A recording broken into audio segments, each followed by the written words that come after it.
नमस्कार, बहुत बहुत स्वागत है आपका पंजाब केसरी में और मैं हूं आपके साथ राकेश कुमार।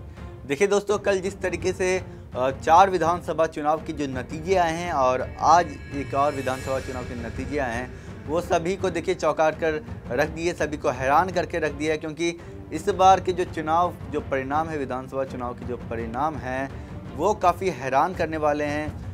लोग इस पर देखिए विश्वास भी नहीं कर पा रहे हैं कि आखिर इतना बड़ा जो फेरबदल है वो कैसे देखने को मिल सकता है। क्योंकि जिस तरीके से आपने चाहे मध्य प्रदेश हो, छत्तीसगढ़ हो, तेलंगाना हो, मिजोरम हो या फिर राजस्थान हो, देखिए इन 5 राज्यों में बहुत ही बड़ा देखिए फेरबदल देखने को मिला है। क्योंकि जिस तरीके से देखिए 3 हिंदी पट्टी जो राज्य है उनमें देखिए बीजेपी ने एक अच्छी खासी बढ़त हासिल की है, यहाँ पर बीजेपी ने जीत हासिल की है और देखिए कांग्रेस को उन्होंने पछाड़ दिया है। दोस्तों, आज की इस वीडियो में हम राजस्थान के बारे में बातचीत करने वाले हैं। राजस्थान के बारे में आज हम आपको बताएंगे कि राजस्थान में जो चुनावी माहौल था, जो जीत जो दर्ज की गई है वो कैसे की गई है और किसे कितनी देखिए सीटें मिली है और जो भी बातें वो हम आपको आज की इस वीडियो में बताने वाले। देखिए टोटल जो राजस्थान में जो सीटें थी दोस्तों, वो 199 सीटों पर ये चुनाव देखिए ये लड़ा गया था, जिसमें केवल देखिए अकेली जो बीजेपी ही है वो 116 जो सीटें हैं वो जीत चुकी है और जो कांग्रेस है वो 68 पर ही देखिए सिमट कर रह गई है। अब बड़ी बात ये भी कर लेते हैं कि देखिए कि अब 116 सीट ला पाना देखिए राजस्थान के अंदर ये बहुत बड़ी बात हो जाती है कि राजस्थान के अंदर आप 116 सीट ले आते हैं, वो किस बूते लाते हैं, किस बलबूते लाते हैं। तो इसका एक ही आंसर है प्रधानमंत्री नरेंद्र मोदी। और देखिए जिस तरीके से राजस्थान के अंदर प्रधानमंत्री नरेंद्र मोदी के नाम से देखिए चुनाव लड़ा गया था, प्रधानमंत्री मोदी की तरफ से देखिए कई जो रैलियां थी वहां पर की गई थी राजस्थान के अंदर। इसके अलावा और भी जो स्टेट के जो नेता थे, केंद्रीय मंत्री थे, और तो इन सभी का देखिए एक बहुत बड़ा योगदान रहा है वहाँ पर चुनाव प्रसार में। देखिए कोई किसी भी तरह की कोई कमी नहीं रही है और प्रधानमंत्री मोदी एक ही बात कहते हैं कि वो डबल इंजन की सरकार चाहते हैं, जो केंद्र में है वही राज्य में हो। इससे क्या होगा, उनका कहना है कि इससे जो विकास है, विकास की जो प्रगति है वो काफ़ी तेज़ गति से काम करेगी और यही उनका जो फ़ायदा है वो गिनाते नज़र आए हैं। और प्रदेश के अंदर भी उन्होंने जो बहुत सारी जो योजनाएं हैं उन्होंने उस पर बात की है। बाकी जो अशोक गहलोत की जो भी योजनाएं थे उन्होंने उस पर फेल बताया, और फेल इसलिए बताया क्योंकि इस तरीके से देखिए यहाँ पर कांग्रेस की सरकार से मुख्यमंत्री अशोक गहलोत देखिए खुद ही अंदरूनी क्लेशों में देखिए वो पड़े रहे हैं। अंदरूनी क्लेश ही उनमें देखिए इतना ज़्यादा होता है क्योंकि आप देखिए कि सचिन पायलट और अशोक गहलोत के भी देखिए कितना जो गहमा गहमी हुआ था। आप खुद ही देख सकते थे कि आप एक पार्टी के नेता दूसरी पार्टी पर देखिए वो हमलावर है। जी हाँ, ये आप देखिए जिस तरीके से सचिन पायलट गहलोत के ऊपर पूरी तरीके से हमलावर थे और उनके खिलाफ देखिए कई मोर्चे भी खोले थे। बहुत सारी जो चीज़ें हुई थी उन्हें गलत लग रहा था। हालांकि जो आलाकमान थे, आलाकमान का यही कहना था कि ये पार्टी की अंदरूनी चीज़ें हैं और ये हम आपस में सुलझा लेंगे। लेकिन उसके बावजूद भी देखिए पायलट जो कि उन्हें ये चीज़ें जब गलत लगी तो उन्होंने इसका विरोध दर्ज करवाया था। और इसके बाद अब जो चुनाव की अगर बात करें तो इस चुनाव में देखिए अब जो आलाकमान है, जो पार्टी की जो कांग्रेस की जो आलाकमान है, उन्होंने इसका देखिए विरोध करते हुए यही बात कही थी कि आप देखिए चुनाव के समय किसी भी तरह की कोई गलत चीज़ें नहीं कर दीजिएगा जिससे कि हमारे वोटों पर देखिए नुकसान हो। और शायद ये भी एक बड़ा फैक्टर हो सकता है कि आप देखिए आप खुद ही अपने अंदर के जो ग्रे क्लेश है उसे आप नहीं संभाल पा रहे हैं। क्योंकि देखिए सचिन पायलट की नाराज़गी देखिए गहलोत से, वो अपनी सरकार पर देखिए हमलावर थे। और यहाँ पर देखिए राजस्थान के अंदर जो 167 जो सीटें थी वो अकेली सिर्फ देखिए बीजेपी ने यहाँ पर हासिल की है। ये राजस्थान चुनाव की बात कर रहे हैं। देखिए जो रिजल्ट है, रिजल्ट देखिए सभी को हैरान कर दिए थे, काफ़ी परेशान भी कर दिए थे, खासकर कांग्रेस को।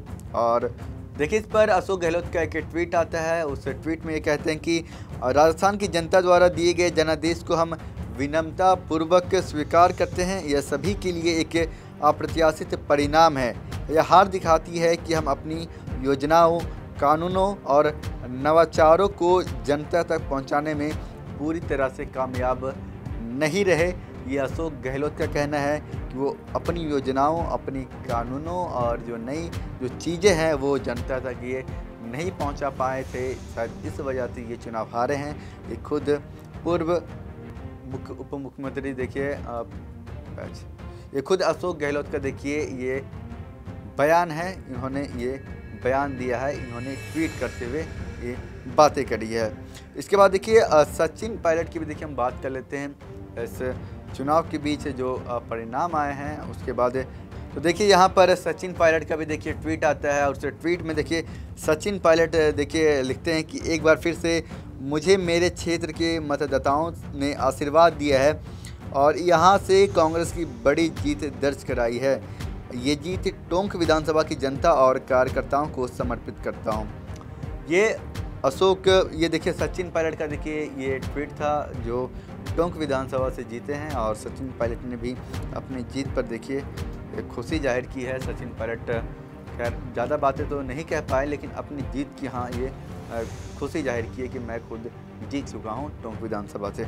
अब कुछ देखिए जो महत्वपूर्ण जो लोग हैं यहाँ के देखिए उस पर ही बात कर लेते हैं। देखिए सबसे बड़ा जो आप ये भी समझिए कि वसुंधरा राजे एक समय पर देखिए एक बहुत बड़ा चेहरा रही है यहाँ की और यहाँ के लोग जो काफ़ी इन्हें सराहते हैं, काफ़ी पसंद करते हैं, लेकिन इस बार के चुनाव में उसे चुनाव प्रचार प्रसार के लिए देखिए नहीं उतारा गया और वसुंधरा राजे अब बिल्कुल साइड खड़ी भी दिखाई दी और यहाँ पर मोदी के नाम पर ही देखिए चुनाव लड़ा गया था। तो अब ये सवाल होता है राजस्थान के अंदर भी देखिए कि आखिर जो मुख्यमंत्री है वो मुख्यमंत्री किसे बनाया जाना चाहिए। तो ये राजस्थान के अंदर भी एक सवाल यहाँ पर भी बना हुआ है, लेकिन कुछ महत्वपूर्ण पर्सन्स के बारे में बात करें, लोगों के बारे में बात कर लेते हैं। देखिए हवा महल जो सीट पर है वो बाल मुकुंदाचार्य ने जीत दर्ज की है 974 वोटों से। ये काफ़ी अच्छी खासी ये बढ़त है। बायतू में देखिए 910 वोटों से जीते हैं कांग्रेस के ये हरीश चौधरी हैं, ये बायतू सीट से जीते हैं। और नोहर से देखिए कांग्रेस के अमित चाचड़ ने 895 वोटों पर जीत जो है वो दर्ज की है। इसके अलावा जहादपुर से 580 वोटों से गोपचंद्र मीना जो है वो जीते हैं।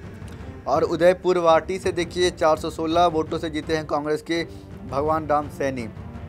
तो ये इस तरीके के कुछ सीटें थी, महत्वपूर्ण सीटें थी, जहाँ पर से एक और देखिए महत्वपूर्ण सीटों की बात कर लेते हैं। यहाँ पर देखिए 409 वोट से जीते हैं बीजेपी के रमेश खिंजी, जो कि एक अच्छे खासे नेता माने जाते हैं। और कुछ महत्वपूर्ण हम एरियो की बात कर लेते हैं। देखिए यहाँ पर देखिए अगर हम राजस्थान की अगर हम बात करते हैं तो कुछ जो एरिया होते हैं वो क्षेत्र होते हैं वो काफ़ी ज़्यादा मैटर कर जाते हैं, काफ़ी ज़्यादा महत्वपूर्ण हो जाते हैं। क्योंकि देखिए जो महत्वपूर्ण हम सीटों की अगर हम बात कर रहे हैं, देखिए जैसलमेर और बीकानेर, ये देखिए एसटी और जाट जो सीटों का एक बहुत बड़ा एक तबका रहा है। और यहाँ पर देखिए जैसलमेर और बीकानेर का जो सीट है ये एक महत्वपूर्ण सीट रही है। तो इसके अलावा देखिए कुछ महत्वपूर्ण जो क्षेत्र रहे हैं राजस्थान के, हम उन पर भी देखिए बात कर लेते हैं। देखिए जैसलमेर और बीकानेर ये बहुत बड़ा जो क्षेत्र है वो इसलिए भी माना जाता है क्योंकि यहाँ पर देखिए एससी और जाट बहुल, यहाँ पर 20 सीटें जो हैं वो एससी और जाट बहुल की है, ये 20 सीटें। आप देखिए मेरवाड़ में देखिए एससी और जाट और राजपूत की ही देखिए टोटल 41 सीटें यहाँ पर है। मेवाड़ की अगर बात करें तो मेवाड़ में देखिए 35 जो सीटें हैं वो है देखिए एसटी और एससी और एसटी की। इसके अलावा देखिए शेखावटी के अंदर भी देखिए जाट एससी जो बहुल इलाके हैं उनमें देखिए। इसके अलावा देखिए आहिरवाल है और ढूंढाड़ है, धरौती है। इसके अलावा कुछ 2-3 जो क्षेत्र है वहाँ पर देखिए एससी और जो एसटी है इनकी जो संख्या है वो सीटों की यहाँ पर ज़्यादा है। और इस चुनाव के अंदर भी देखिए एसटी और एससी का जो वोट परसेंटेज है, जो वोट मिले हैं वो बीजेपी को इस बार काफ़ी अच्छी खासी इनमें बढ़त देखने को मिली है। यानी ये लोग मोटा मोटी आप समझ लीजिए कि बीजेपी की ओर गए हैं। तो दोस्तों अभी तक की जो हमने आपको इस टोटल जो समीक्षाएं बताई, हमने बताया कि आपको किस तरीके से यहाँ पर देखिए ये जो चुनाव लड़ा गया राजस्थान के अंदर, या फिर आप 5 राज्यों की बात करें, यहाँ पर मोदी के नाम से चुनाव लड़ा गया है। और जो इस चुनाव के अंदर जो महत्वपूर्ण जो भूमिका निभाए वो प्रधानमंत्री मोदी हो गया है, अमित शाह हो गए, जेपी नड्डा हो गए, इनकी जो भूमिका है ये काफ़ी महत्वपूर्ण हो जाती है। और इसी का जो नतीजा है जो राजस्थान के अंदर हो या फिर और भी जो स्टेट में जो चुनाव जीते हैं इन्हीं की बदौलत ही ये चुनाव जीत पाए हैं। लेकिन एक सवाल ये भी है कि आखिर राजस्थान के अंदर मुख्यमंत्री कौन बनेगा और इसका एक नाम देखिए यहाँ पर राजस्थान के अंदर देखिए सामने आ रहा है वसुंधरा राजे। तो क्या आपको लगता है कि राजस्थान के अंदर वसुंधरा राजे मुख्यमंत्री बनेगी? तो ये आप हमें कमेंट्स में लिखकर ज़रूर बताइएगा। और फिलहाल के लिए मुझे दीजिए इजाज़त और देखते रहिए पंजाब केसरी। आपका बहुत बहुत धन्यवाद।